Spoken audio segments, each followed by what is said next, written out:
Hello, everyone. Welcome back to another episode of the Framing Podcast. My name is Ricardo McRae, and today you're either watching or listening to us probably on YouTube. Welcome. Thanks for being here. Today, we'll get into the question of the prison pipeline system in Canada. Like, are we grooming our young boys and girls to go straight into prison in Canada, just like they do in the US? I mean, everybody hears a lot about that in the US. And is it the same in Canada? I mean, it's the great white north, it's multicultural, it's very friendly. And to be honest, you hear a lot about it, but you never actually see any data on either side of the fence. And today we're going to start to uncover a bit about that. And this brings me to my two guests. To start off with Michelle Queeny. I first came across Michelle when she sent me a link to an article that she wrote called "Canada Don't Lie, Black Lives Barely Matter Here Either, and the Numbers Show It." Well, that got me interested. It's kind of a sensational title. So I started reading it and was really surprised to find out the data that she had backing up a lot of the claims, and we're going to get into that. Michelle is a creative writer here in Toronto, and she joins us live from Rexdale. Is it Rexdale? Rexdale in the house. So welcome. So the next person joining us in the hangout today is someone I call a good friend, Mr. Ainsworth Morgan. He's the principal in Toronto and also the co-chair of an organization called 100 Strong, and they're dedicated to uplifting and educating young Black boys here in Toronto. So welcome, Ainsworth. Thank you very much for having me. Of course, man. So let's jump right into this, man. Let's get into it. We don't have much time, but in your article, Michelle, what made you want to write this in the first place? Well, it was actually watching the 13th documentary, Ava DuVernay's 13th documentary, and seeing the outrage from so many Canadians, like, shame on you, America, shame on you for treating Black people like that. And it just made me think, like, hold on, we're not that much different. You know what I mean? The only difference is that the Aboriginals get it worse than us, but we're not that much different from the States. Right? Everybody is under this illusion that Canada is so multicultural. It's like nobody wants to accept that it happens here.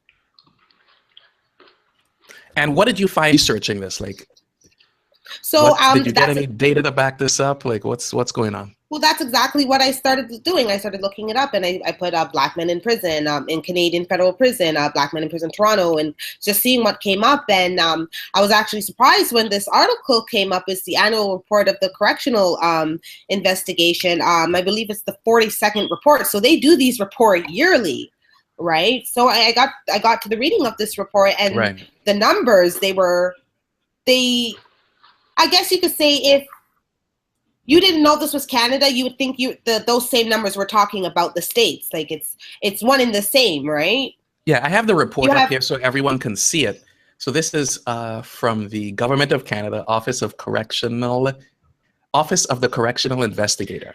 That is correct. And this is a report put out by the Government of Canada about the state of corrections and the racial breakup and of what's going on within the prison system, going back at least 10 years. Exactly. So continue. Basically, so I want to make sure everybody knows what we're looking at here and below this video. Okay, and so the investigation is done by a correctional investigator. His name is Howard Sapers. I believe he does this on regularly. The data that he pulled to put this report together was pulled from 2005 to 2015, and the part that really got to me the most was that, okay, yes, federal prison population has grown specifically by 10%, but of that population that's grown, 69% of it is the Black population. You know, that is a large number. That's almost like double the amount. That's almost 100% of the amount of from 10 years ago. Why is that? You know, Now, how does this how does this ahead. compare to other ethnic populations within Canada? Let's say Aboriginal or you know, straight up English, Canadian, European. I will say in the Aboriginal, it's gone up just as high. I don't have that number in front of me, unfortunately. But on the contrary, in the white population, it has gone down by 3%. Interesting. So prison population overall is growing in the last 10 years. White or Caucasian incarceration down by 10%. Black and Indigenous incarceration up by 69%. That is correct. What? Ainsworth? Are you with us, Ainsworth? Sorry, I didn't hear. What's the question? I said when you look at the stats and numbers here from the government of Canada saying that the overall prison population has gone down by 3%. Right. Overall, but the white population within prison has gone down by 10%, and the Black and Indigenous population within prison has gone up by 69% in the last 10 years. What? Right. Well, I think there's potentially many factors, right? If you look at, and I'm assuming this is our federal numbers, right? So that is correct. What government was in power at that time, and what laws were enacted or changed or to sort of to contribute to some of this, right? That would be a question if there's any sort of correlation between the government of the time, the laws that were enacted within those 10 years, and in which communities are the greatest impact occurring, right? So I think if you were to dig deeply into this, you would probably find some correlation between what laws are being really enforced and in what ways, right? So I would be interested to know, in terms of that population of black men or blacks in prison, on what charges were they, you know, what was the breakdown in terms of the. And that's another thing.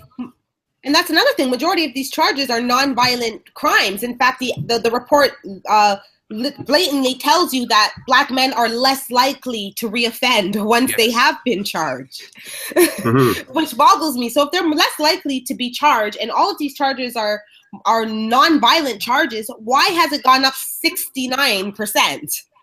Right. It contradicts the numbers. Right. It just doesn't make sense. I mean, this is also mirrored in another report that came out from the United Nations. I don't know how many people know this, but we are currently in the decade of African people been set out by the United Nations globally. So every country around the world has to opt into this option to really look at specifically black people, black and African people in their country, to understand how can we improve the state of everyone around the world. And they recently released a report last month, and I'll put a link to this in the show notes, looking at the state of black people within Canada. And it's a scathing report talking about in-depth and institutionalized racism that is specifically set against black people. It also encouraged Indigenous people. And they speak about things in here of lumping, quote unquote, I'll use their term, together. And they said we should specific because you aren't able to actually affect any change when you lump everyone together, whether you're First Nations, you're Indian, you're South Asian, you're immigrant, Greek, like everybody's put together here as a minority. And when you do that, you sort of whitewash the problem that's going on, and it allows you to step away from it and say, hey, it's not really happening. You know, we've hired 10% of our community, which is either gay, and so we're doing something for the, you know, minority community, and you're not able to actually get in there and say, like, how many black people are working here? What is the average rate of this? Like, so you're able to get into the impact and make a difference and change the way policing happens, the way education system happens. So it's I mean, these reports are coming out from the United Nations and the government of Canada. This is not an article written somewhere, you know, a biased report. This is from the government itself reporting on what it's doing. So this is very credible information. And I want to talk a bit about, you know, we're talking about that pipeline, like how do we go from school to prison? Are we being groomed as a community to visit that we represent, you know, 3 or 4% of the population, but we are incarcerated at like 9, 10, 11% of the time? What's going on? How is that connected to, and do you see a connection between that and education and schools, Ainsworth? Well, I think, you know, being in the system, you do see how certain groups are moved through based on, I think there's a couple of factors. One, when a child reaches, you know, the age of 12, then they can legally be charged with some sort of offense. Quite often at that charged young by age, the school? Like, what do you mean charged? No, so charged in terms of by the authorities, by the law, right? Okay. Before that, a child can be suspended or expelled based on certain behavior. But if it's a criminal act or criminal offense, it's not until age 12 that they can formally be charged, right? And so how would something like that begin to happen? So I'm 12 years old, I'm in school, I pull Sally's pigtail, I'm in the principal office for bad behavior, and I'm being charged for assault. So so in that scenario, what would happen if that child is 11 years old, and that was be considered obviously a form of assault? A child could be suspended, given whatever the factors are around the circumstance. But a suspension would be the most you can do in terms of penalizing the child. But what if I'm 12 or 13 years old and I do the same thing? So once you become 12 now, the suspension can be also, if it's a serious enough nature, then there's also an expulsion, meaning that they can no longer attend a regular quote-unquote Toronto District School Board program. They'd have to go to a separate program. On top of that, then they can be charged criminally if the family of that child or wants to press charges. Okay. Right? And so what I've seen and over the years is kids that are fairly young, 12, 13, 14, 15 years old, quite often the trouble they tend to get into might be what we consider, you know, petty crimes, you know, stealing, you know, vandalism, that sort of stuff, right? And in certain communities, stealing candy from a store or something like that. Right. And so in certain communities, if that happens, a child is brought in, conversations happen with the adults, being their parents, and something is worked out, right? What I've noticed with a lot of kids that I work with, quite often their families may not be as well informed of the criminal justice system. So they are quite often, there's a recommendation that they plea, right? And so so they will get their a conviction, but it becomes, you know, probation or whatever the case may be, right? You can go home today if you plead guilty. Yeah. And you get exactly right. So that starts the process of getting you into right. And so you now name becomes, you know, is part of the system, right? And within our become what they would call known to police.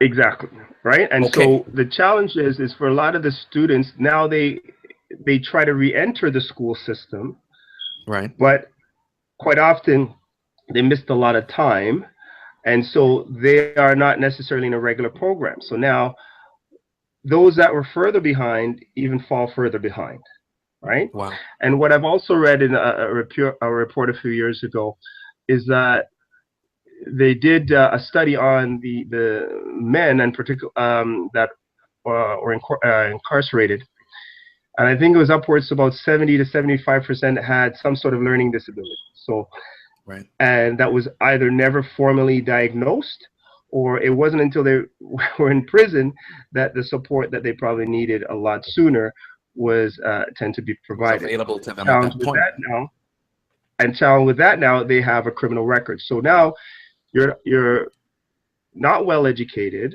you have a criminal record, and you're now pushed back into communities that you're coming from. Right. So the likelihood of you being, quote unquote, successful diminishes quite greatly. Right. And so now becomes yet another barrier to their success, right? Right. So I also want to touch a bit on immigration. Like, I mean, as West Indian, I'm a proud Trinidadian. From that cultural context, as you come here as an immigrant, everyone knows that you don't talk back to teachers. The doctor knows best. You're a police officer. You have the best interest at heart. And just because of the way the culture is set up in West Indian or context, now when you come to Canada, it is far more driven by the individual. What I've seen is that it's, why don't you tell me how you'd like me to proceed as a medical doctor? Would you like me to give you medicine A or medicine B? So the control sits with the patient. And the same thing applies in education. Could you talk to me a bit more about what sort of power people actually have in schools and what role can they play in this system should they find themselves in a scenario like this? Well, this is one of the sort of the biggest misconceptions that I fight on a daily with a lot of my parents. The assumption that the control lies with the school board, and the control, the power is with the parent. Ultimately, no decisions can be made without the parent formally agreeing to any sort of, whether it's considered a special ed sort of programming, or if it's a gifted program, any sort of outside of the mainstream classroom, parents have to be on board. And there's a process. It's not just, okay, your child is having some difficulties, we're going to place them in this program. No. What if something like that were to happen? Like, I know when I went to high school, the first thing you wanted to do was put me into ESL. And I was like, I've never even heard of ESL. I was like, what is that? They go, it's English as a second language. And I went, but I only speak one language. It's English. I'd have to learn another language to make this my second language to get into that class. So I'm not taking it. I mean, I was probably a little more rambunctious than most as a grade 10 or 11 student, but I just said no. And I went back to my chemistry class. And there was nothing they could do about it. Now, what sort of power and what, when the teachers make that recommendation to a parent, your son or your daughter, what sort of recourse do you have, or what sort of steps do you recommend people take when they say, maybe your kid needs to go back a grade, maybe your kid needs to be in special ed, why don't we plea bargain this out? Like, what should they be doing in those scenarios? So I think there's a couple points in what you're saying there. What I've said to parents is that they drive the bus. So the responsibility becomes for them. And I always say that your child best. We as a school board, we're public servants. So our role is to support you in making sure your child is getting the best education possible. Now, if it's a situation where the child may having some learning difficulties, well, they need to figure out what is this, right? And I think particularly within the Black community, there's been a huge fear around labeling your child as spec ed and putting him in this particular program. Now, what I've tried to say to parents is to understand what spec ed programming or an individual education plan, an IEP, or all these sort of meetings that take place to make sure that your child is getting the supports. Because I think they automatically dismiss it because there's been this negative stigma associated with it. So what I've tried to talk to them about is what the process is, and have them come in with an advocate. I welcome them into the space. If there's someone that they feel can help them better understand some of what is being said at those meetings, they can bring an advocate. They can bring someone that they feel comfortable in, so that they can have that support. And ultimately, the purpose of those meetings is to best support your child. Now, a school can't just arbitrarily say, okay, we're going to place your child here, there, or anywhere. there needs to be a process that takes place. And the parents, what I've said is that you need to be present in all of these pieces, right? Because if you're not at the table, then that for some will sort of signal something all in itself, right? Well, what parent message doesn't care. when a parent doesn't show up right, support their child They're because I have work, I can't take time off, like whatever the scenario is, like what gets communicated when they don't show up? Right, so that it would not be a priority. So I think that the conversation when I have with parents, yes, sometimes these meetings are scheduled during the day, and that's not conducive to their work schedule, their schedule, right? Yeah. So then they can make the request to say, you know what, I'm not available on X, Y, and Z. Can we do it on? Here's my timeline, right? And you know, or can I phone in as opposed to being there? Like, there's different ways of trying to accommodate given people's times and schedule. But the big thing is making sure. Look, I've sit on both sides of the fence. So as a principal, I've been in many of these meetings, and then I have 3 kids. So when I go to their schools, I sit on the other side of the table, and I say to that principal, as the same thing I say to my parents. Yes, I know you have 300 kids in this building, or 1,000 kids in this building, or to the teacher you have 25 or 30 kids in this class. But guess what? This one belongs to me. Right? So what you're demonstrating is that that child matters, and therefore, as the school, your responsibility is to make sure that you do right by this child. Right? Not always an easy thing, because there's a lot of stigma that's fought daily when it comes to school and the children that we serve. Yeah. Now, Michelle, when to draw sort of a parallel between the prison system and the people being charged and showing up in court, did any of your research reveal anything about the impact of having parents, guardians, somebody else show up to say this person and they shouldn't be sent to prison? I wouldn't say, no, not really, but I would say that in regards to what he's saying and people not showing up, it definitely does not show that it's not a priority. And then if it's not a priority to the parent, you know, it's gonna be hard for the student to make it a priority for themselves, right? Because you got to lead by example. You got to show them that it's important so that they feel that it's important for themselves, right? Even if it's something that they should know, sometimes you got to be reminded, right? Yeah. Again, these are kids growing up, and then when they don't see that it's important, and then the grades start falling, and then eventually they drop out of school, they start turning to other things, and then it's exactly that. They end up in prison. Like, out of these numbers of Black men that are in prison right now, 50% of them are under the age of 30, right? So these are young men, right? These are young men. And I'm pretty sure you could probably make a determination like, I'm pretty sure a bulk of them never finished high school. Exactly. And probably most of them probably dropped out by grade 10, because that's when, quote unquote, legally at that time, you know, you're able to once there's a statistic that says, you know, 16 by 16, so that if you don't have 16 credits by grade 16 or your grade 10, grade 11 year, the chances of you graduating greatly diminishes, right? So so most students, most young people that are picking up 1 or 2 credits, you know, grade 9, 1 or 2 credits, they start looking at, you know, how daunting it is now to actually graduate, and then other things start looking more attractive, or you start moving into different spaces, and then, you know, it just snowballs for them, right?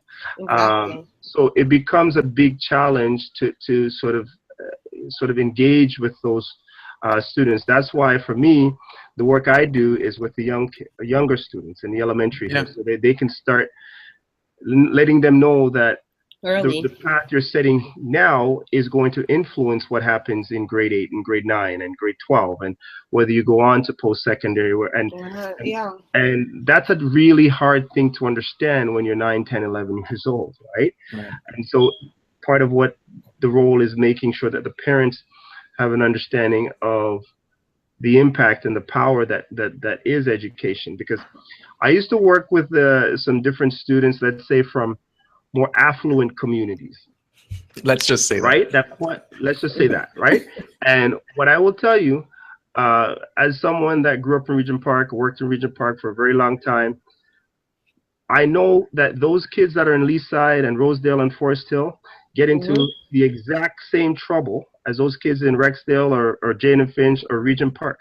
The big difference is this: those kids in Forest Hill and those spaces, they have a safety net. So they go shoplift at Shoppers Drug Mart, or they get picked up for, smoking a joint or whatever, possession of drugs. Somehow those charges magically disappear, right? And that's another. Whereas a kid from Regent or Jane and Finch, they're told to plea, right?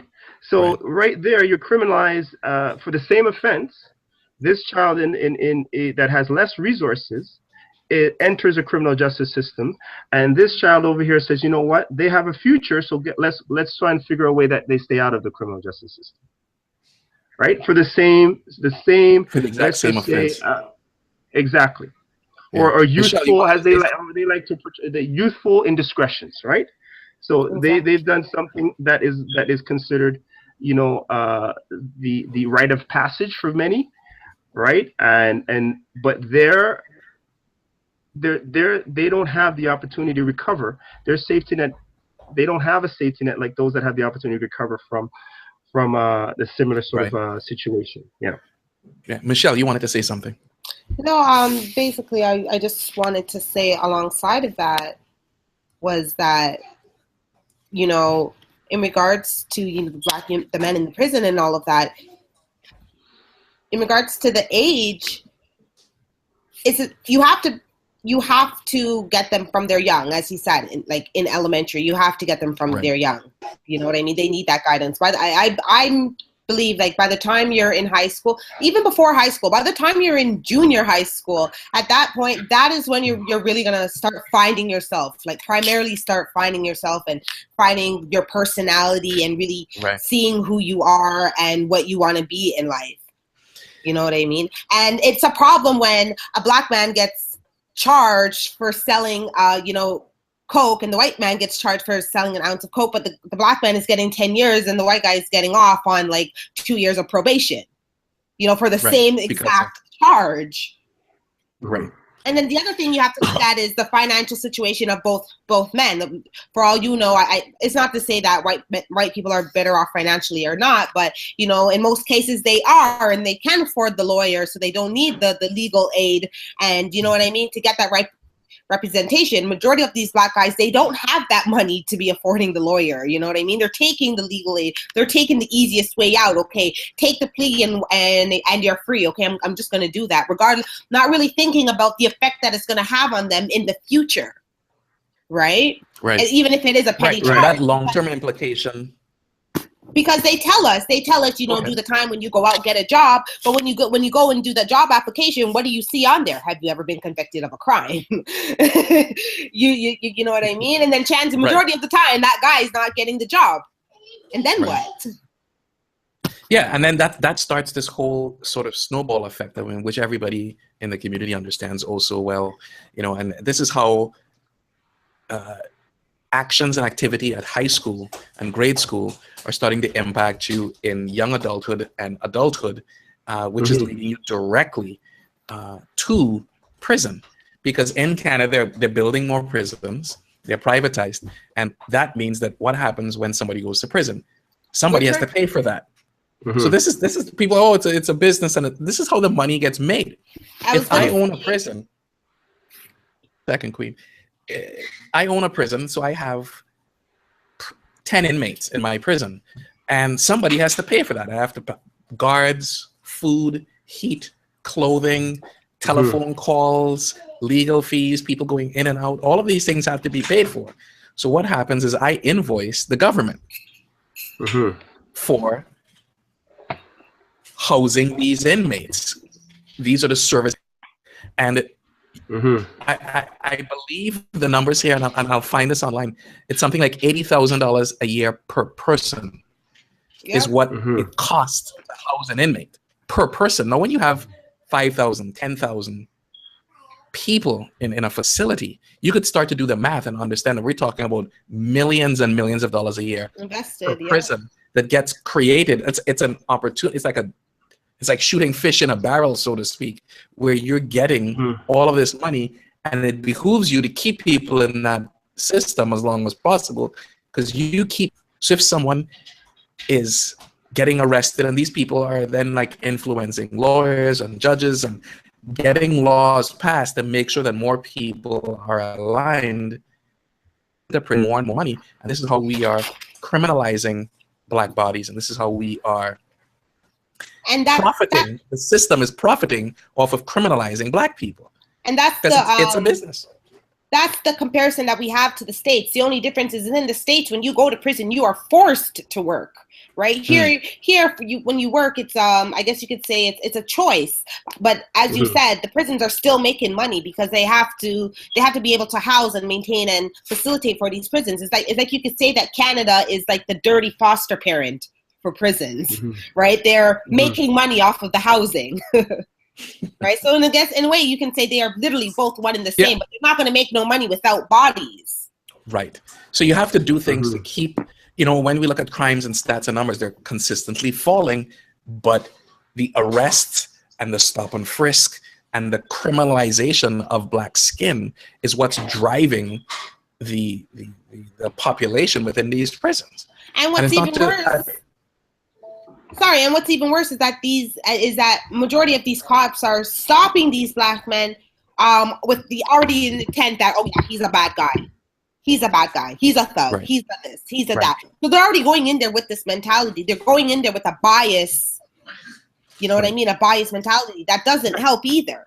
They want to check the system to see if you are, quote unquote, known to police. And if something happened when you were 12 years old or 13 years old and you pleaded out and now you're 18 or 19 or 20 and you get stopped. You're still known to the police. You're still known to the police. And that notion starts to snort. They're like, oh, no, let's put you in again. We stopped you here. Let's see what's going on. And if you keep stopping someone, you keep checking on them, at some point you're going to catch people doing things. Now, I know in your piece you wrote, Michelle, you sort of ended this with, stop giving people a reason to arrest you. Now, is that a fair comment? I mean, yes, it is, because again, you can have the Black guy that sells coke and you get the white guy that sells coke. The Black guy gets 5 years, the white guy gets 1 year or no years. But the point of the fact is that they both still did the crime. The crime is still inexcusable. I'm not excusing the crime. You know what I mean? It does play a certain hand, but I'm at the same time, I'm not giving the Black men a slap at the wrist. You have to have done something at some point for them to arrest you. If there's evidence, there's evidence. But that drop in the numbers can start with us at home. Yeah, and right? I think that, what do you think about that? It's a very important point, because I think, we already know that the deck is stacked against in many ways, right? Exactly. So you have to have an understanding of, you're not making yourself like a greater risk per se, right? So when you can't, if you're standing on a block selling crack and a police officer arrests you for selling crack, calling him out as racist for him arresting you for selling crack, that's not going to get any kind of sympathy, right? Now, if you're walking on your way home from work and a police officer, thinks you're selling crack, well, that's a whole different story, right? So I think it's understanding our role, and part of my responsibility as an educator. I think, teachers in general, they often, we have this sort of, lollipops and sunshine and rainbow sort of perspective on school, that we tend to teach to the world as we want it to be, right? We tend to teach to the world as we want it to be, and quite often neglect the world as it is, right? So I really try my best to do both, meaning that as we move towards what we'd like it to be, you need to recognize what it is right now. So I'm a big fan of Lisa Delpit, and she has a book called Other People's Children.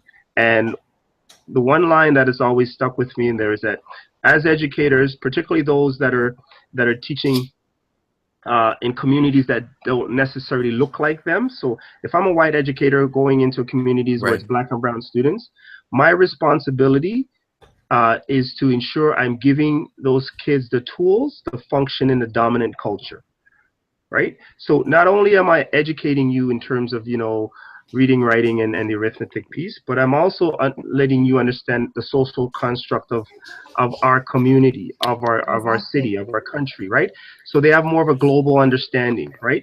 So when we talk about a lot of kids, they say, oh, I hate French class, I don't like it. Well, if you're in a community where the majority of the students are you know, are of color, black students, well, why don't you start looking, instead of, you know, your France and your Quebec and, you know, Francophone sort of world, go to the continent of Africa, go to Haiti. Why are these black people speaking the French language? Let's figure that out, right? And understand. Then you get into the whole understanding of colonization and how it came to be. So you're tapping into something that would resonate to them because it's a global understanding. Yet you're still linking it back to quote unquote curriculum, but you're having a point of entry that's going to be relevant to those students. And I think that's what's what would you say to people who say that's a lot of effort and we don't have the money for that, and we don't have, like, you can't expect the teacher to be taking the students to the continent of Africa? That's what the internet is for. I said, thank you. We are now all connected here by a wonderful tool that's called the internet, right? There are ways, if you want to be able to do something, it's not of you jumping on a plane, but it's for my teachers, I say this, the effort is important. So it is important to put in that effort because, you know, a child is never going to learn from you unless they trust you, right? And they're never going to. And so I've always said there's only two types of teachers in this world. There's good ones and bad ones. And it may be, you know, overly simplistic in many ways, but this is a reason for what I say, right? If I were to say to you, Michelle, Ricardo, who's the best teacher you ever had? If you've had one, a name, a grade, a situation automatically comes to mind. Yeah. And then conversely, if I was to say to you, who's the worst teacher you've ever had, a name, a grade, a situation automatically comes to mind. So whether you were in grade 1 or grade 12 or university or college, if you've had those experiences, it never leaves you. And 9 times out of 10, it had nothing to do with learning algebra or how to write a proper sentence. It was how that person made you feel, right? And as educators, we have to get into the heart of the student before they're ever going to learn anything from us. And so, you know, the best teachers are the ones that connect with you on a personal level and make sure that that they know that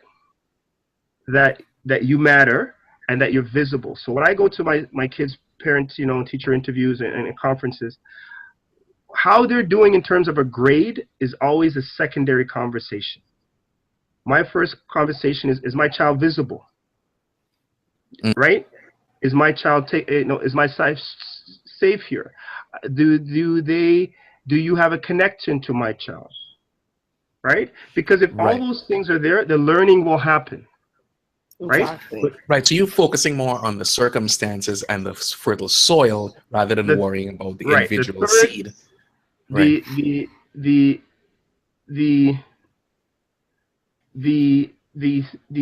second teacher in every classroom is environment. So if you have the proper learning environment, a child will be successful. The challenge is creating that proper learning environment because it does take effort. It does going beyond quote unquote, you know, your union allocated time, and I get those responsibilities. The 9 to 5s and not my job.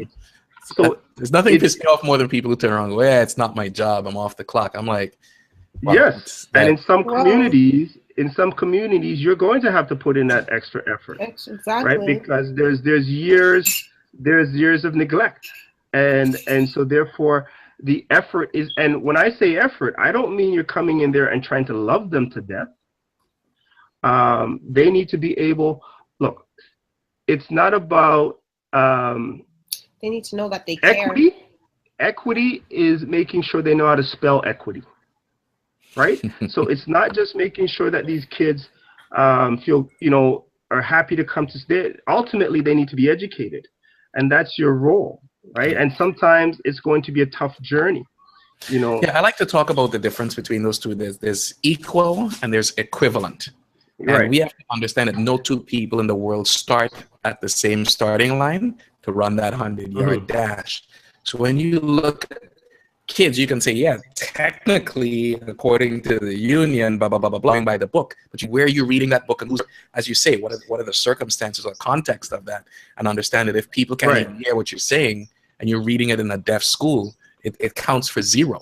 So the context and making sure people have equivalent access to what is going on. So if I'm a white teacher teaching to predominantly Black and brown students, I want to make that content relevant to them by using Black and brown examples. And if I don't know, start hitting the internet, start going to some classes, start reading some books, and find those things because they do exist on the teachers to actually find those things and put them into the curriculum so that the students excel, because that is your job.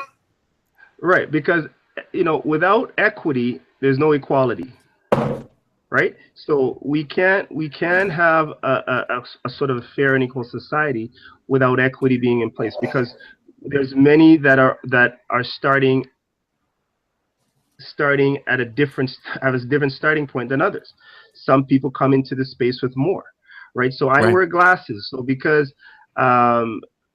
what is being equitable? Does that mean don't put you in the back of the class? Exactly. Right, or what does that mean now that everybody else has to take off their glasses? That means we're equal because nobody's wearing glasses, right? Or is that being equitable by allowing me to wear mine when you don't need yours, right? So it's I don't know. There's a lot. I mean, this to me ties right into your 100 strong and what you're doing with those young Black men. And tell me a bit about the mission of 100 strong. For those of us who don't know what it is, it's 100strong.ca. So tell us a bit about the mission and what you've accomplished in the last few years and the purpose of it. So 100 Strong is a organization that started with a group of Black men in the community that in many ways successful in their own right. So, and basically got together to try looking at what has happened within the Black community, and particularly with our young Black men and the high dropout rate within school. And so we decided to try and do something about that. So part of what we do is run a summer academy for boys that runs in the month of July. And it's twofold. One, it's providing sort of that theoretical basis for math, language, media literacy, and then they have the practical application. So if in the morning they're doing something of how to write a proper essay, then in the afternoon, or their cumulative sort of resource would be a trip to would be going to CBC and meeting with Dwight Drummond, so they can see that okay, why do I need to learn language properly? And if we're doing a math activity, then in the culminating task would be going to RBC and meeting with senior vice president who looks just like them, or just so they understand that okay, if I do this, here's potentially or even where it can make a recipe that uses the math and the quarters and the halves and the milliliters and the doing exactly. So learning math and then the practical. So you're tying in not only the academic experience but also the practical and making it relevant to their lives by people that look like them. And why men? Why not everybody? So I tell you this because I think Black women for far too long have carried the load for our Black community in many ways. I don't think men, I'll be very honest, have done enough to be those sort of leaders, because I guarantee you, if I were to put the call out to women, and we did recently in terms of part of our goal was to reach 100 men that have contributed $500 for to go towards the support of the summer academy. So we're all sort of self-sufficient. Once we reached our 100 men, which we did this summer, we then opened it up for. Thank you very much. We then opened it up to women to be able to be donors or part of the organization. So we felt that, you know, women have done a lot within our community, and we had a responsibility to step up. That's really where, you know, the Black Men sort of came about. And I tell you what's been quite interesting. I've had some of my sort of white, you know, colleagues and friends have come to me in wanting to contribute or take part, and I've said, you know, oh, this is something we need to do as a community. And for some, they felt somewhat offended by the fact that I was not accepting their funds or their support. And not that I didn't enjoy their support, but what I'm saying is this is something we need to do first, right? And we, you know, and so it's not to, because I love me doesn't mean I hate you, right? And I think it was very difficult for some to understand that sort of separation, right?